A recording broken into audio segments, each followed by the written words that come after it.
Well, if you look out here, you can see the area, the Big Bend, the Chisos mountain range, and then you can see Mexico way over there.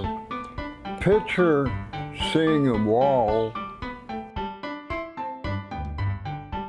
Now, I don't want to see a wall.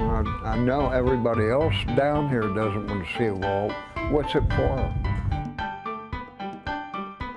It is extremely crazy.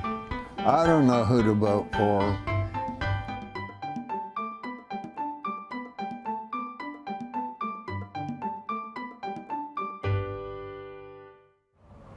So a lot of crazy things have happened in this presidential race. But one of the most surprising twists this fall, as we get closer and closer to the election, is that the presidential race in Texas is actually within the single digits between Donald Trump and Hillary Clinton.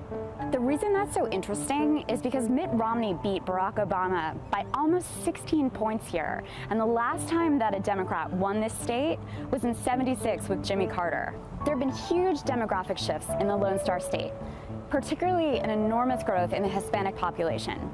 And so that's created the favorite parlor game here, which is to figure out when Texas might flip from red to blue, or maybe just purple. That's been the tone of the discussion, particularly among Democrats. Right. This cycle is that we're making these efforts and the Trump candidacy is going to help. Okay. But in reality, before we even put Trump in the picture, you've got how many statewide elected officials here in Texas that are Democrats? 0. And that reality is in spite of the fact that there have been vigorous efforts in recent election cycles by Democrats and their allies to register more Hispanics. That argument has been made and the promises have been made that there would be more mobilization and more voting, and it really hasn't materialized. What people are watching for in November is whether Trump becomes that catalyst that finally turns out more Latino voters here. So are you surprised that the race in recent polls has been in single digits in Texas? Yes. Why? Normally it's a Republican state. Right. So, but Trump has pretty much said a lot of things to piss everybody off.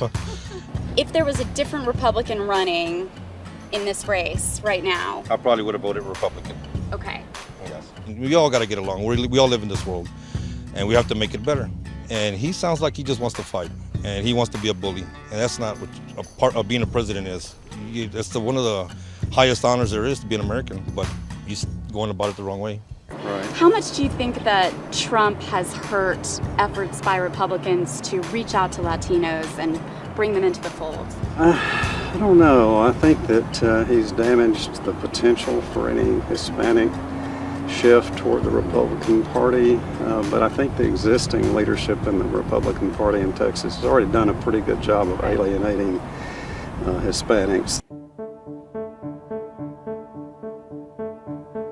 However narrow the margin is in Texas this presidential race, one thing most everyone here said was that they don't ever expect Trump's signature initiative for a border wall to become a reality. I don't foresee Mexico paying for any enhancement of our existing wall. Do you think Trump will actually build that border wall? No, it's impossible. I don't think he's ever been out there. It would be embarrassing, to be honest with you. Wouldn't it be embarrassing?